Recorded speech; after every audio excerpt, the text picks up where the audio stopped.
Magandang umaga, Pilipinas. Live mula sa Pag-asa, DUST. Narito na po ang latest sa lagay ng panahon.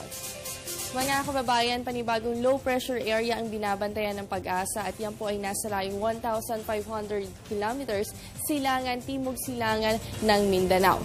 Sa ngayon, mababa po ang chance na ma-develop ito sa pagiging isang ganap na bagyo, pero inaasahan na papasok ito sa ating Philippine Area of Responsibility pagdating ng araw ng Biyernes. Samantala, ngayong araw po ng Huwebes, patuloy naman ang pag-iral ng hanging amihan at pagdadala po yan ng may hinang pag-ulan dito sa Cagayan Valley, kasama rin po ang Cordillera at ang Ilocos Region.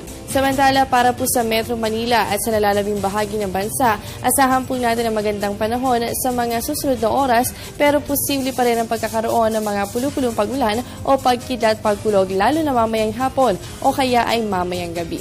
Sa patuloy na pag-iral ng amihan, nakakaranas na po ng malamig na panahon ang ilang bahagi ng bansa.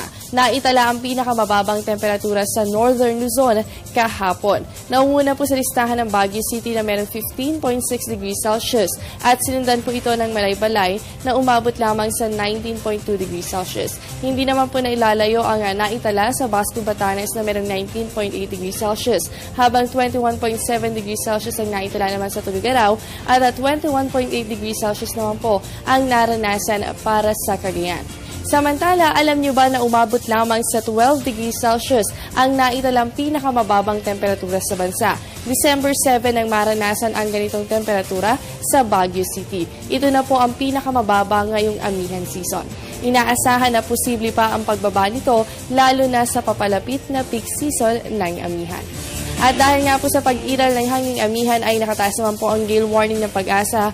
Dito po yan sa may seaboards ng Northern Luzon, kasama rin po ang western seaboards ng Central Luzon. Asahan po natin ang alon na nasa 3.4 to 5 meters. Kaya po sa mga kababayan natin dyan, iwasan muna ang maglayag sa mga nasabing baybayin. Huwag po kayong aalis dahil magbabalik pa ang Panahon TV matapos ng isang paalala. At yan muna ang latest mula dito sa Pag-asa, DUST. Manatiling nakatutok sa Panahon TV kung saan walang pinipiling panahon ang pagbibigay impormasyon. Ako po ang inyong nakasama, ang inyong weather body, Jessie Basco, na nagsasabing walang dadaig sa taong may alam at laging handa. Magandang umaga.